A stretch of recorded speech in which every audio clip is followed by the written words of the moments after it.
La Patria Sublevada, un podcast de Alfredo Silleta. Tercera temporada. En estos tiempos convulsionados, es bueno recordar al peronismo, la única revolución que tuvo la Argentina en el siglo XX, con marchas y retrocesos, con batallas ganadas y otras perdidas, pero siempre otorgando nuevos derechos a los más humildes. Crónicas para saber de dónde venimos y hacia dónde vamos.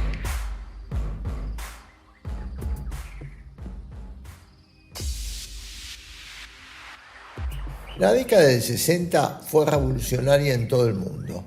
Los jóvenes enfrentaron al sistema global de diversas formas, con la música, la ropa, los colores, las drogas y la lucha política. En California fue el hipismo.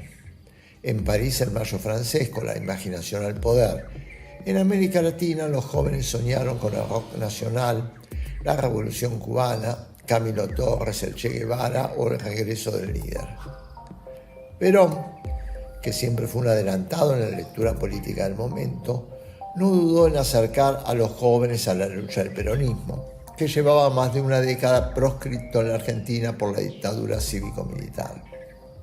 Fue en esos años cuando decidió apostar por la juventud en lo que él llamó el trasvasamiento generacional e invitó a los jóvenes a sumarse a la lucha. En varios documentos cuestionó a la rama política y sindical del movimiento porque estaba fatigada o temía la represión.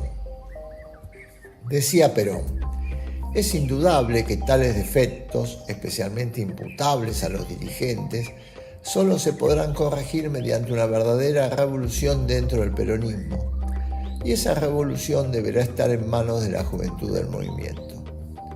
Muchos jóvenes, cansados de la descomposición de los partidos políticos tradicionales y de las dictaduras militares, miraron con atención a Cuba, China, la resistencia en Vietnam y la guerra popular prolongada, o el foco armado como la chispa para encender la revolución.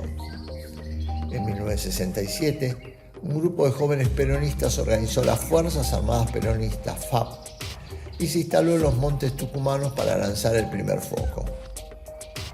En su primera declaración afirmaron: los hombres y mujeres que integramos la FAP luchamos fundamentalmente por los intereses de nuestro pueblo. Nuestro pueblo es peronista, por eso luchamos por el retorno del general Perón al poder, sabiendo desde ya que la única y exclusiva forma de lograrlo es a través de las armas. El 19 de septiembre de 1968, en la localidad de Tacorralo, son detenidos por un comando del ejército.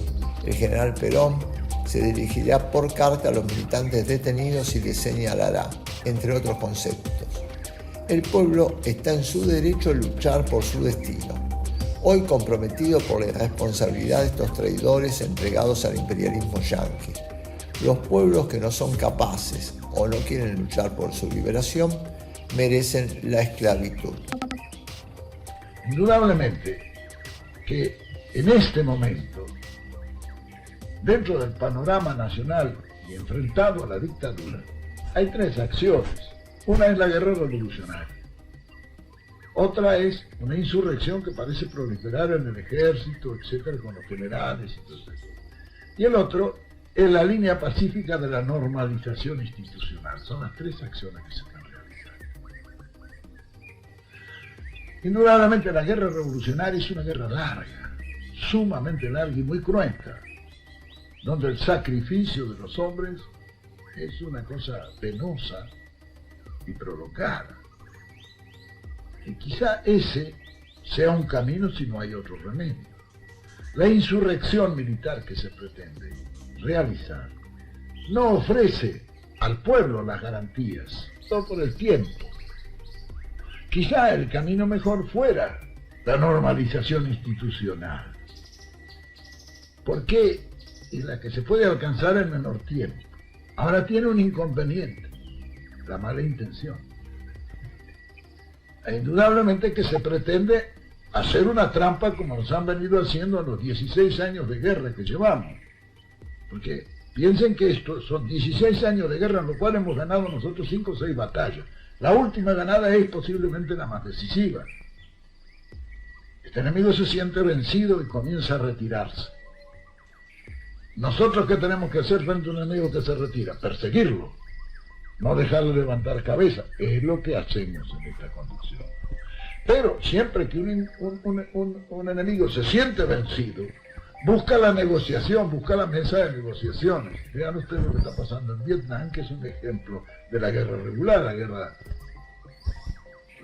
internacional. Muy bien, estos señores están matándose allá en Vietnam todos los días. Sin embargo, en París ya están en la 120 reunión de la Conferencia de la Paz. Es decir, se va a negociar. Y en la negociación cada uno quiere sacar ventaja. Y algunos, como nos pasa a nosotros allá en nuestra guerra, quieren hacer trampa. Pero para que se pueda hacer trampa en una mesa de negociadores tiene que haber un tramposo, pero tiene que haber un tonto que le haga el juego, ¿no? El secreto está en que ese tonto no exista. Y que sabiendo, nosotros tenemos una larga experiencia, ¿qué ha venido pasando en el país durante la mesa de negociaciones? Donde no debe haber un tonto, ¿eh? Pensemos por ahí. Otro sector está en la acción política persiguiendo, diremos, incruentamente a ese enemigo, con medidas, con acciones.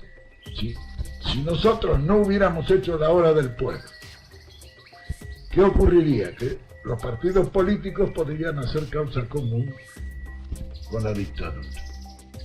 Y sería un sector de debilidad para nosotros. El otro sector es el encuentro de los argentinos.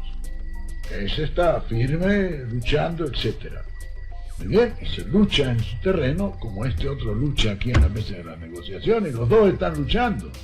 Hay sectores activistas que hacen la guerra revolucionaria. Ellos están luchando a su manera, pero todos están luchando por un mismo objetivo.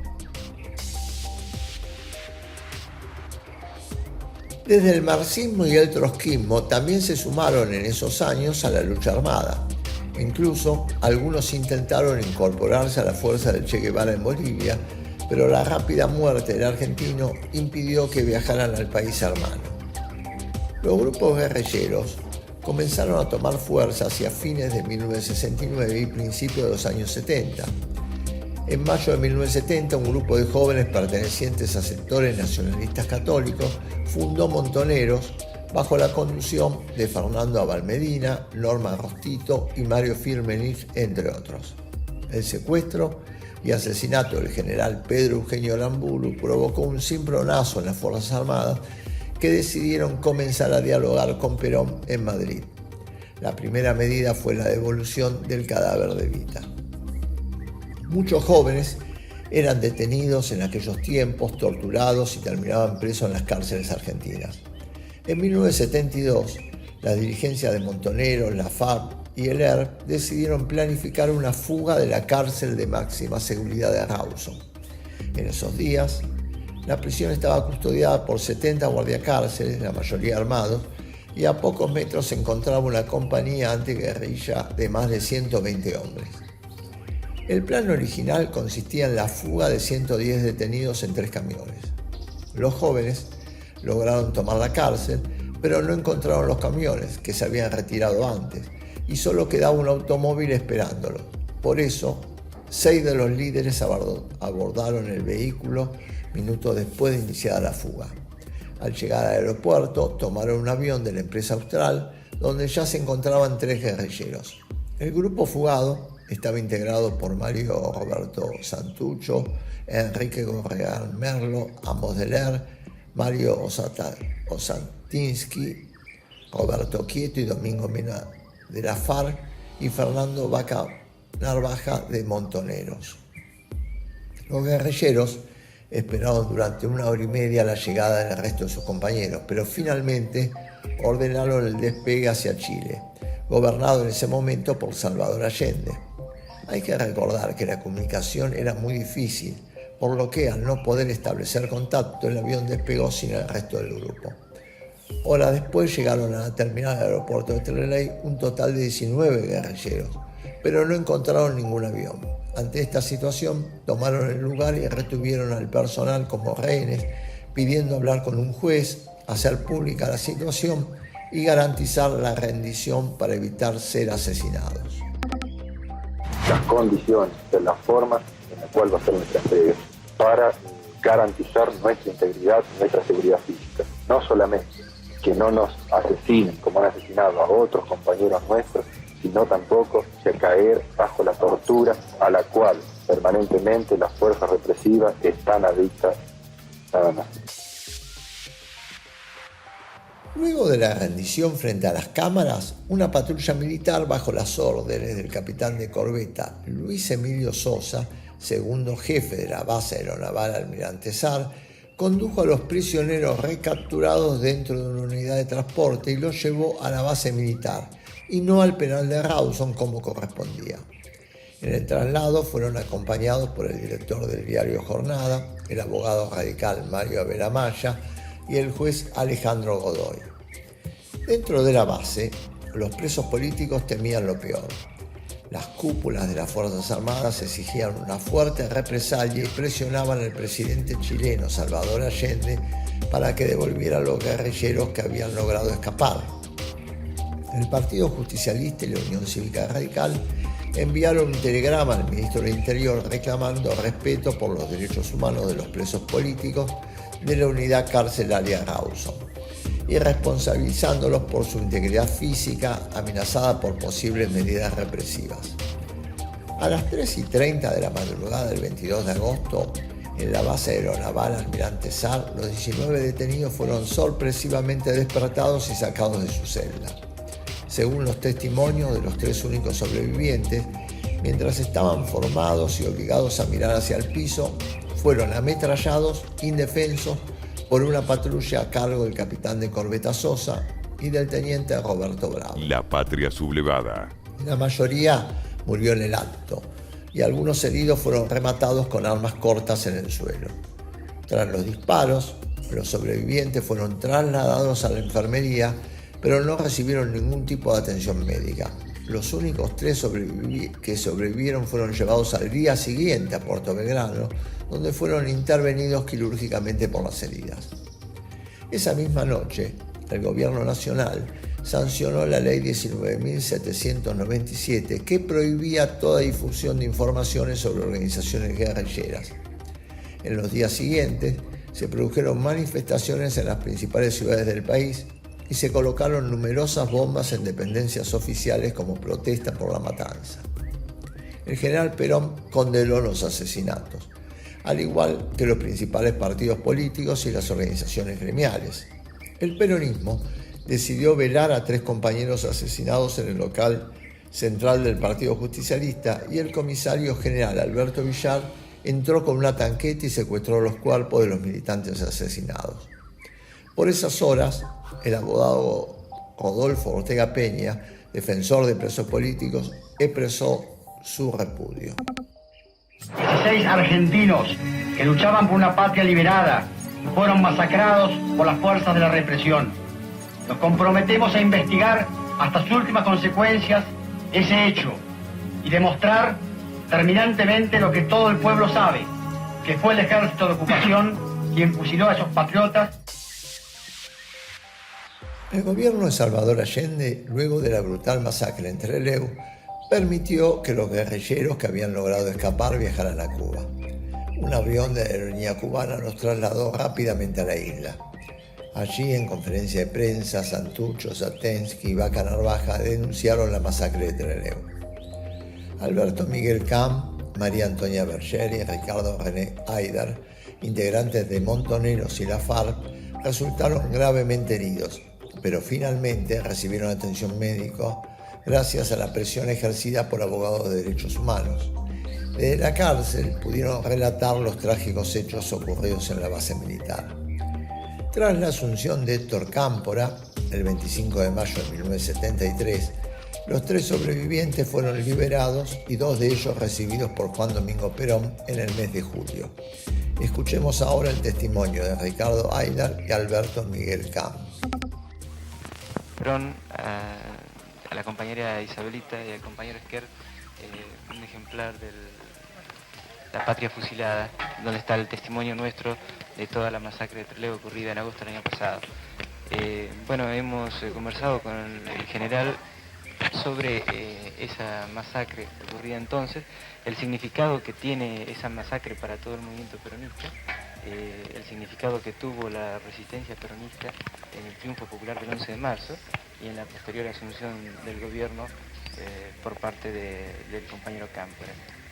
Y bueno, además está aclarar que el general conocía a fondo, incluso nos contó que él había leído nuestro testimonio en España y que incluso lo había hecho circular por toda Europa, incluso había mandado una copia al Vaticano. De todas maneras, se presente en nuestro libro y charlamos con el general referido a la actualidad política también, ¿cierto?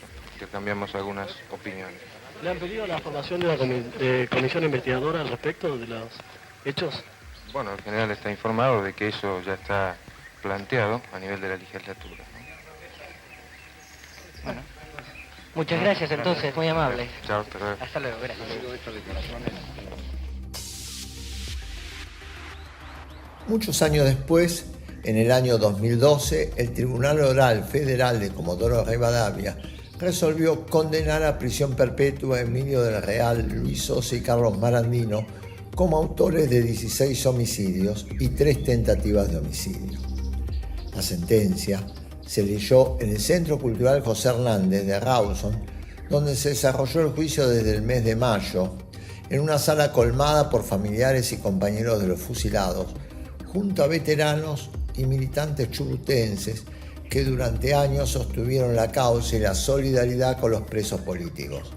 El 19 de marzo de 2014, la Sala Tercera de la Cámara Nacional de Casación Penal ratificó las condenas a prisión perpetua de Sosa, del Real y Marandino. A través de una audiencia abierta al público, los jueces Liliana Catucci, Alejandro Ellócar y Mariano Borinsky calificaron por unanimidad los fusilamientos como delitos de lesa humanidad. Muchos jóvenes creyeron que en los años 60 y 70 que la única salida era la toma del poder por las armas, una decisión que fue compartida por miles en distintos países de América Latina. Hoy, a la distancia, podemos decir que fue un error estratégico. Escuchemos ahora la voz del presidente colombiano Gustavo Petro, quien integró un grupo guerrillero y conoció la cárcel y la tortura. Nosotros asumimos el reto de cambiar el mundo con las armas. Cuando aquí entraron disparando y acabaron al primer presidente de izquierdas elegido popularmente en América del Sur en su historia, yo decidí la toma de las armas. No había más. No respetaban el voto popular. Y ahí se fue una adolescencia y una juventud. No la mía, la de millones de latinoamericanos. ¿Nos equivocamos o no? Pero creímos, esos jóvenes, que si ese era el camino, lo tomábamos. 30 años después de dictaduras, de desaparecidos, de torturas, de millones en el exilio, decidimos que ese no era el camino. Y dejamos que la gente decidiera. Y eligieron allá izquierdas y por allá derechas y por allá indígenas y por acá campesinos y maestros de escuela. Y a veces no les gustaba porque no hablaban bien el español o porque se ponían sombreros raros o porque las parlamentarias iban con atuendos que las señoras de la sociedad nunca habían visto. Pero fue la democracia latinoamericana la que se creó y se empezó a construir y va en su camino. Hoy quisieran volvernos a los tiempos de Allende. Hoy quisieran otra vez bombardear esas ilusiones. Hoy quisieran, porque no aguantan la democracia, la pérdida de privilegios, que dentro de 50 años no vuelva aquí, sino una generación de artistas, de mujeres poetas y literatos como Gabriel García Márquez o mejores, y científicos y ingenieros, y que para ello este mes de septiembre aquí podamos invitar a los juristas de la Corte Interamericana de Derechos Humanos, de la Comisión, a quienes aún vivan de ese episodio, a los sobrevivientes de la lucha por la democracia, de todos los colores, de todos los países, para que hagamos un nuevo juramento como Bolívar, el juramento de un gran pacto democrático para toda América Latina que se perpetúe en las generaciones.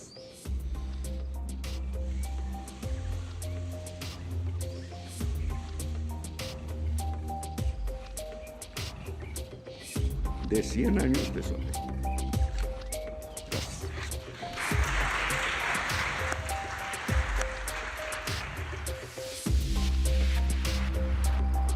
Hemos llegado al final.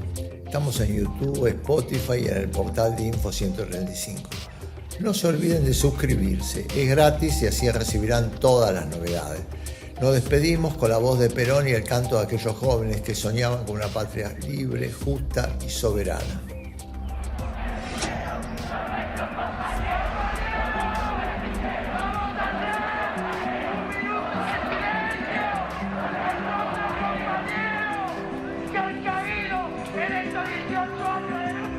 Una de las mayores fortunas del pueblo argentino la constituye nuestra juventud, que en la lucha de todos los días está demostrando su madurez.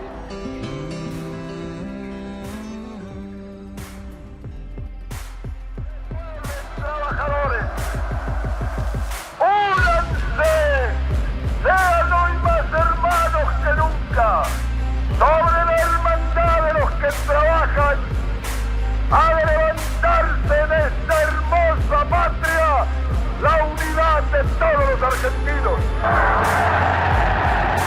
La patria sublevada. Crónicas para saber de dónde venimos.